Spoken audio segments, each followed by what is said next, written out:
अन्नदाता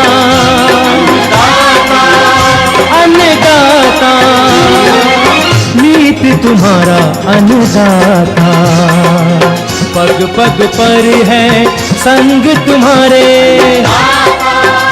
अन्नदाता। लहू किसानों का बन के पसीना सींचता है धरती का सीना, मेहनत का तेरी हक दिलवाने, नई तकनीक नई खोज बताने। पशुधन को गुणवान बनाना, पौध सुरक्षा को सिखलाना, खेती के सब गुर समझाने, भारत का सरताज बनाने, आठों पहर है संग तुम्हारे अन्नदाता अन्नदाता। नमस्कार, मैं हूं रीनू। आप सभी दर्शकों का अन्नदाता कार्यक्रम में स्वागत करती हूं। हमारे देश का किसान जन का पोषक है, वह श्रम का देवता है, अन्नदाता है, उसमें ही भारत की आत्मा निवास करती है। ऐसे ही किसानों की प्रगति के लिए हम खेती बाड़ी से जुड़ी हुई बहुत सी नई लाभकारी जानकारियां हर रोज सुबह लेकर आते हैं। तो चलिए कार्यक्रम शुरू करने से पहले देखते हैं आज क्या है अन्नदाता में। बंजर भूमि में हरियाली लाकर किसान ने बदली अपनी किस्मत।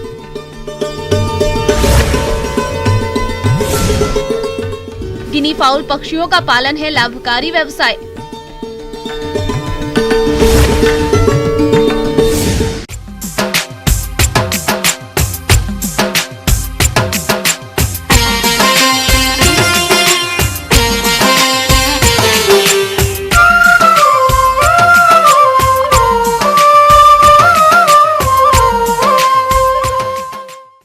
मेहनत का फल मीठा होता है। अगर मेहनत सही दिशा में की गई हो तो सफल होने से कोई नहीं रोक सकता। आज हम बात कर रहे हैं झारखंड के एक आदिवासी बाहुल्य गांव पिपरा बंडा की।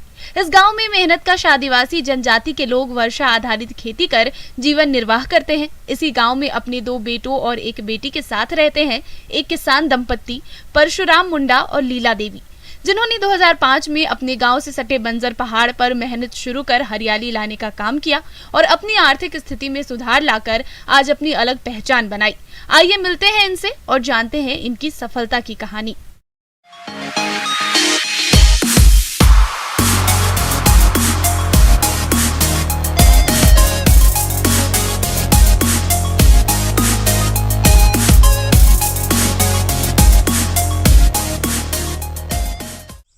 पहले 2005 में बंजर पहाड़ था, जमीन पूरा पत्थर उथल ये सब था। बंजर भूमि से हरियाली लाया हूँ और ला करके मैं इस बागान में आज देखिए। ये दंपत्ति लगभग 5 एकड़ में बागवानी कर रहे हैं। इनके बागान में आम, अमरूद, कटहल, मोरिंगा यानी सहजन, केला, पपीता जैसे फल वृक्ष सहित खेत के बॉर्डर पर शीशम, सागौन, गम्हार के वृक्ष लगे हैं। मौसम के अनुसार खाद्यान्न और सब्जियों की फसलें भी उगाते हैं।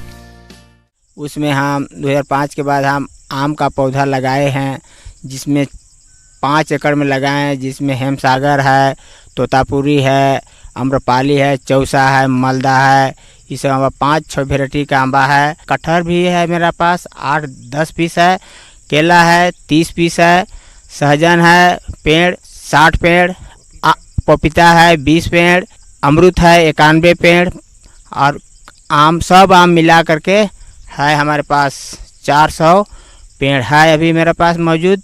और लहर दाल भी है हमारे पास, खाने कितना है, करला, झींगी, बैंगन, ये सब समय समय पर मैं निकालते रहता हूँ और बाज़ार में फिर बेचता हूँ। उसी में मेरा खर्चा पानी निकलता है। उसी में मैं खेती बाड़ी भी करते हैं, धान का फसल भी इसमें मैं खरीदता हूँ, धान फसल भी खरीदता हूँ। अभी हल्दी है हमारे पास, हल्दी भी है, ओल भी है, ओल का भी खेती करते हैं और करके अपना बाल बच्चा मिल कर के भी खेती बाड़ी करते रहता हूँ। अभी इनको आम का भरपूर उपज मिल रहा है। इनकी अच्छी किस्मों के आम बड़े आराम से इनके बाग में ही बिक जाते हैं और आम का अच्छा बाजार भाव भी मिलता है। अभी छोटे बड़े लगभग 400 आम के पेड़ों से 90,000 रुपए की आय ले चुके हैं और अभी इस पूरे माह में इन्हें आम की उपज मिलेगी, जिससे आगे अच्छा खासा मुनाफा मिलेगा।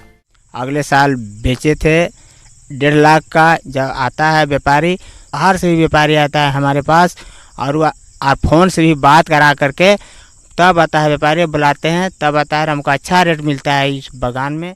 आम की तुड़ाई कर बाजारों में बेचने जाते हैं तो औने पौने दाम पर व्यापारी फल खरीदना चाहते हैं। साथ ही साथ बाजार में फल ले जाने में खर्चा भी अधिक होता है, लेकिन अब ये व्यापारियों के ऑर्डर पर फल की तुड़ाई करते हैं और व्यापारी बाग से ही पूरा आम लेकर चले जाते हैं, जिससे इन्हें अच्छा मुनाफा हो जाया करता है। और अभी हम सहजन का भी मैं पहले बेच चुका हूँ, 4-5 हज़ार का मैं बेच चुका हूँ पहले। और अमरूद का पेड़ है 91 पेड़ है, जिसमें हमारा इलाहाबाद कानपुरी दोनों है अमरूद, उसमें हमको 30-40 का रेट मिल जाता है। और अच्छा वैरायटी में अच्छा हमारा अमरूद का मांग है और अच्छा खासा का रहता है। अमरूद 200 ग्राम 300 ग्राम का मेरा हो जाता है। केला का है, केला कटहर है, कटहर का आमदनी अच्छा है मेरा पास होता है। बॉर्डर लाइन में मेरा पास सागवान है, शीशम है, 200-300 पौधा है हमारे पास। सागवान शीशम गमार का वैरायटी बॉर्डर लाइन में वो सब मेरा समय पर हमारा डाल पात काट करके अपना भी जलावन में मेरा पास काम होता है। इनके 5 एकड़ एरिया पर आम के अलावा दूसरे फल वृक्षों और फसलों से भी उपज मिलती रहती है। इसके अलावा खेतों के चारों तरफ लकड़ी वाले पेड़ भी लगे हैं, जो बाद में इनको लाखों रुपए देंगे। कुल मिलाकर इनको 5 एकड़ एरिया से हर महीने कम ज्यादा आमदनी होती ही रहती है, जिससे साल में लाखों कमा रहे हैं। बहरहाल 2005 से लगातार जी तोड़ मेहनत कर यह किसान दंपत्ति बंजर पहाड़ की भूमि पर हरियाली लाकर काफी खुश हैं और इनके मेहनत का फल आज वाकई मीठा हो गया है, क्योंकि अब इस दंपत्ति के मेहनत से पूरे परिवार में तो खुशी आ ही गई है, आसपास के लोगों के लिए एक मिसाल भी बनकर उभरे हैं। और हम और जो साग सब्जी जो करते हैं, भिंडी वगैरह है, करला है, बैंगन है, झींगा है, नेनुआ है और करेला है, ये सब खेती समय समय पर हम खेती बाड़ी करते रहते हैं।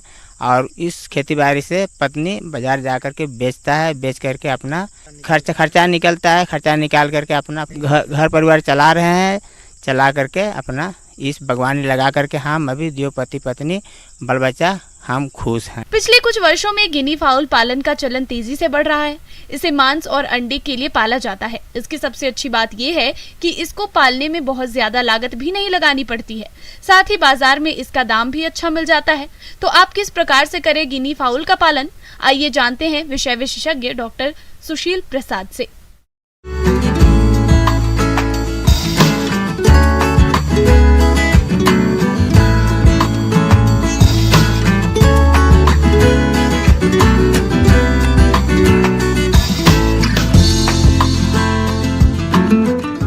इसमें जब हम पोल्ट्री की बात करते हैं, पोल्ट्री ख़ास तौर से आम तौर पर लोग पोल्ट्री कहते हैं, मुर्गी के लिए सिर्फ करते हैं, लेकिन पोल्ट्री कहने का तात्पर्य हमारा सिर्फ मुर्गियों से ही संबंधित नहीं है। इसके अंदर में बत्तख भी है, टर्की भी है, गिनिया फाउल जिसको चाइना मुर्गी कहते हैं वो भी है, या तेतरी भी कहा जाता है। गिनी फाउल का पालन कम पूंजी वाले किसान बड़े आराम से कर सकते हैं, लेकिन आसपास अच्छी जगह होनी चाहिए जहां ये पक्षी घूम फिर सके और बाहरी चीजें खा सके।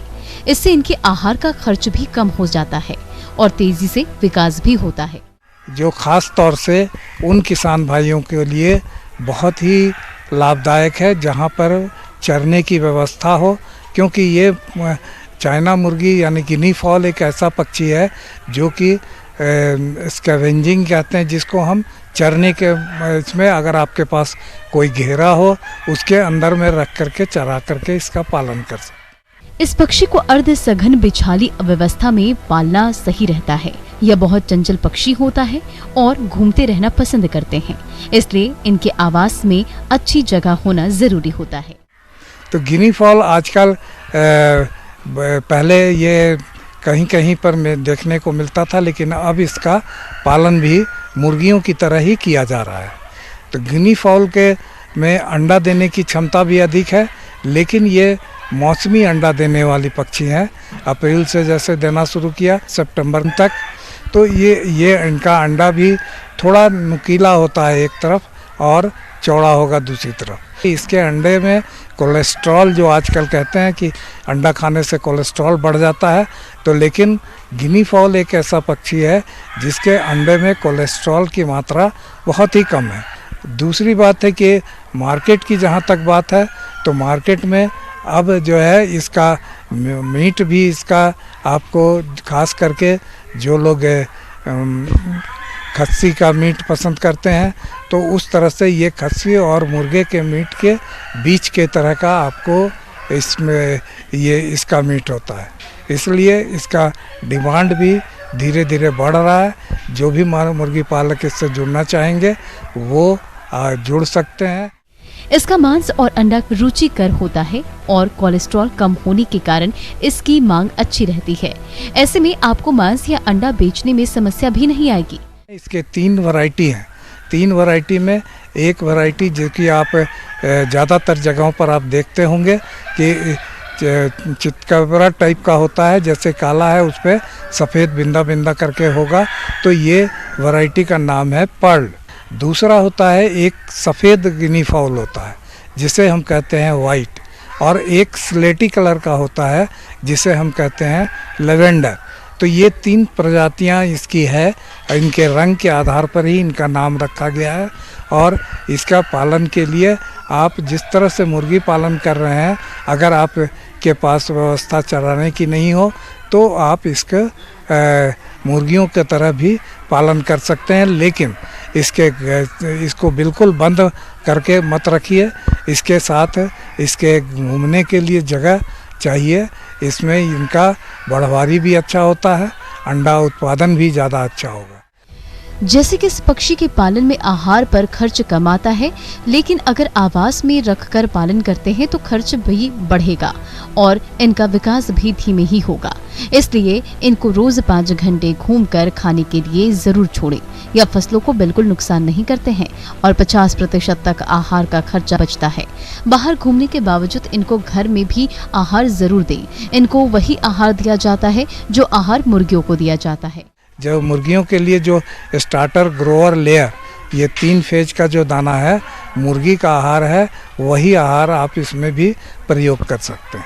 इसमें बीमारियों का भी प्रकोप कम है कि एक जो भी अगर इसका मरना होगा, अगर आपने इसका चूजों का प्रबंधन सही कर लिया तो समझिए बड़े होने के बाद इनमें मृत्यु दर बिल्कुल ही कम है। अगर आप 100 पक्षियों से इसकी शुरुआत करना चाहते हैं तो इतने पक्षियों को रखने के लिए लगभग 15 वर्ग मीटर जगह की जरूरत होती है, जिस पर आवास बनाने में 30,000 रुपए खर्च होंगे, जो कि कई सालों तक चलेगा। इस पक्षी को मांस उत्पादन के लिए तैयार होने में लगभग 3 से 4 महीने का समय लगता है। इस दौरान एक पक्षी पर ब्रूडर, चूजे, खाने के बर्तन, आहार, बिजली, दवा और अन्य कार्यों पर लगभग 75 रुपए खर्च होते हैं। इस प्रकार से 100 पक्षियों पर 7,500 रुपए खर्च होते हैं और एक पक्षी लगभग 150 रुपए के हिसाब से बिकता है, जिससे कुल आय 15,000 रुपए तक होती है और लागत घटाकर शुद्ध आय के रूप में 7,500 रुपए 1 लाट से मिलता है और एक साल में लगभग 3 लाट आसानी से निकलता है, जिससे साल की शुद्ध आमदनी 100 पक्षियों से 22,500 रुपए होती है। इसके अलावा आप चाहे तो इनसे अंडा उत्पादन ले सकते हैं। 7 से 8 महीने के बाद अंडे का उत्पादन होने लगता है और एक साल में लगभग 100 अंडों का उत्पादन होता है और एक मादा 3 साल तक अंडे देती है, जो कि अपने जीवन काल में लगभग 250 से अधिक अंडे देती है। इससे भी मुनाफा ले सकते हैं और इसके अलावा इनसे हैचिंग कराकर चूजों का खुद पालन कर सकते हैं और इन्हें बेचकर मुनाफा भी कमा सकते हैं। ये देखिए, इसके लिए अगर इन्हें चूजों की प्राप्ति के लिए गिनी फाउल का फार्म और कहीं पे तो इस तरह का फार्म है नहीं।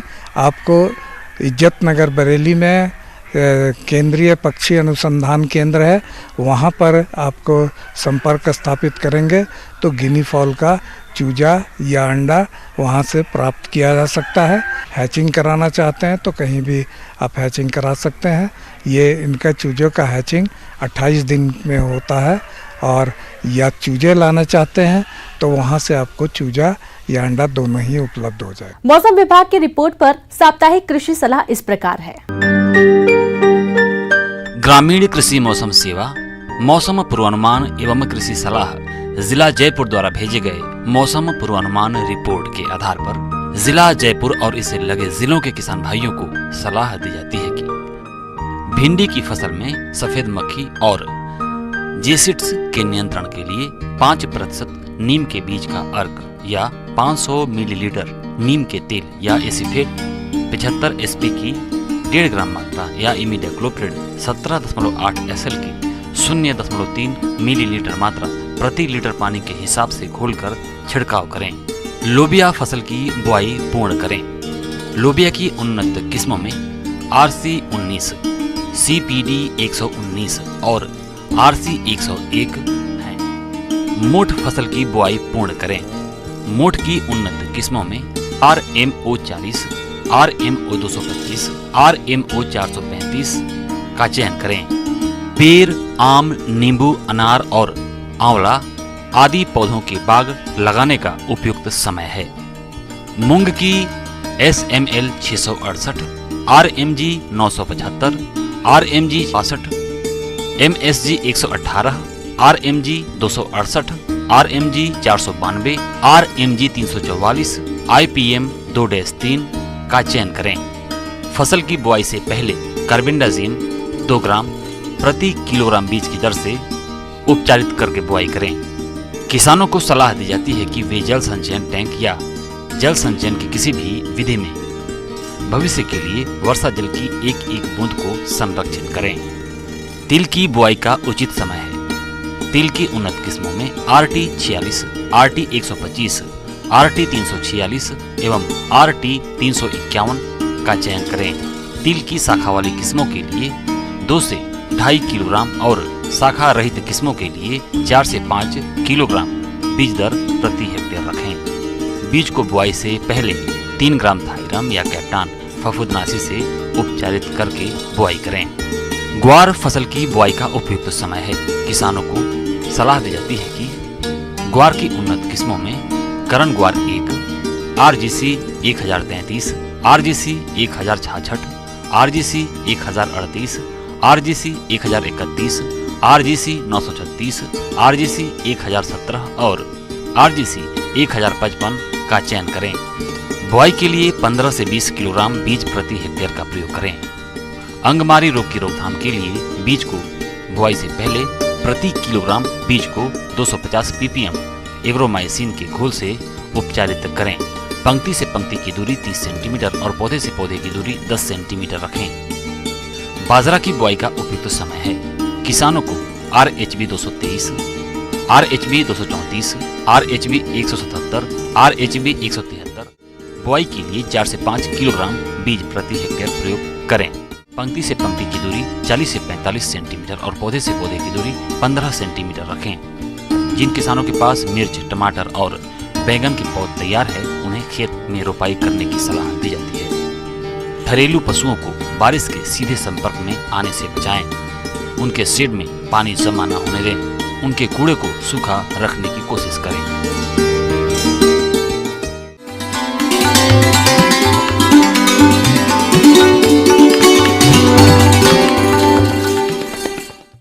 आइए जानते हैं अन्नदाता निःशुल्क फोन के माध्यम से पूछे गए समस्याओं का समाधान।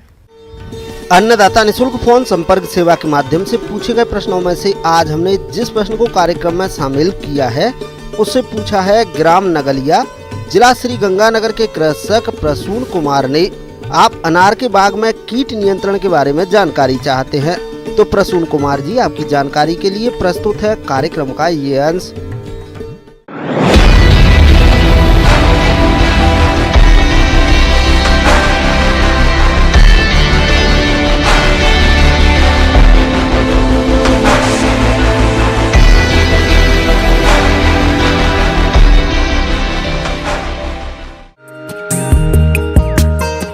अनार एक ऐसी बागवानी फसल है जिसे एक बार लगाने पर कई साल तक फल मिलते रहते हैं।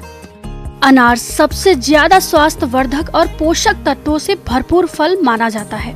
आज के समय में अनार भी कीटों के प्रकोप से अछूता नहीं है। बदलते मौसम और वातावरण में नमी के कारण कई तरह के हानिकारक कीटों का प्रकोप होता है, जिसका समय पर सही पहचान करके जो बागवान नियंत्रण कर लेते हैं उन्हें अधिक फलोत्पादन मिलता है। रस चूसक कीट। अनार में कई तरह के रस चूसक कीटों जैसे माहो सफेद मक्खी का आक्रमण होता है। ये कीट पौधों की नई शाखाओं और फूलों से रस चूसते हैं, जिसके कारण पत्तियां सिकुड़ जाती हैं और पौधे की बढ़वार कम हो जाती है, जिसके कारण फलोत्पादन कम मिलता है। रस चूसक कीट का नियंत्रण। इस कीट का प्रकोप पौधों पर दिखाई देने पर नीम तेल 5 मिलीलीटर प्रति लीटर पानी के घोल का छिड़काव करें। इससे कीट नियंत्रण कम न हो तो रासायनिक दवा डाइमिथोएट 2 मिली मात्रा प्रति लीटर पानी में घोलकर छिड़काव करके इसका नियंत्रण कर सकते हैं। दीमक कीट। अनार के पौधों में शुष्क क्षेत्रों में जड़ों और तनों में दीमक का प्रकोप ज्यादा होता है। इससे पौधे सूख जाते हैं और पौधों का विकास रुक जाता है। रोकथाम के उपाय। पौधों को लगाते समय प्रत्येक गड्ढे की भराई के समय 50 ग्राम मिथाइल पैराथियोन चूर्ण मिला दें, तो इस कीट का प्रकोप नहीं होगा। और यदि बाग में दीमक कीट का प्रकोप हो गया हो तो क्लोरपाइरिफास कीटनाशक दवा सिंचाई के साथ प्रयोग करके इसे नियंत्रित कर सकते हैं। अनार तितली कीट। अनार की खेती में लगने वाली प्रौढ़ तितली उसके फूलों और छोटे फलों पर अंडे देती है, जिनसे इल्ली निकलकर फलों के अंदर प्रवेश करके बीजों को खा जाती है। इससे बागवान को काफी नुकसान होता है। रोकथाम। बागवान इसकी रोकथाम के लिए प्रभावित फलों को नष्ट कर दे। ऐसे में बेहतर होगा कि फलों को नेट या कपड़े से ढककर रखें। इस कीट के नियंत्रण के लिए इंडोकार्ब दवा 1 मिलीलीटर प्रति लीटर पानी के घोल का 15 दिन के अंतराल पर 2 बार छिड़काव करके इस कीट को नियंत्रण कर सकते हैं। अनार के बाग से अच्छी गुणवत्ता की भरपूर फलोत्पादन लेकर अच्छा खासा मुनाफा कमा सकते हैं।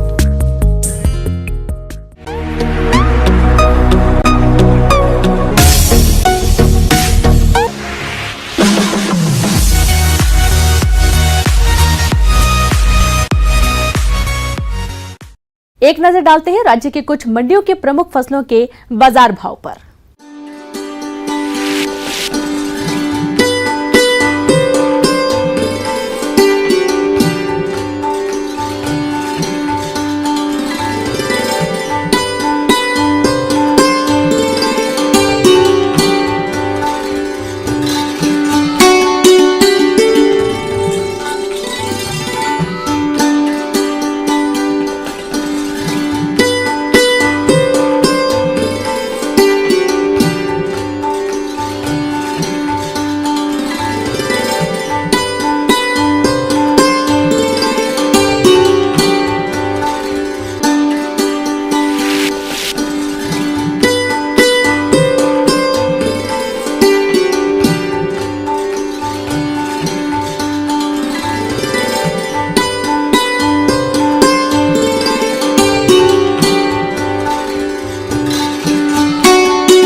किसान भाइयों, कृषि संबंधित समस्या और सुझावों के लिए आप हमें इस पते पर संपर्क कर सकते हैं।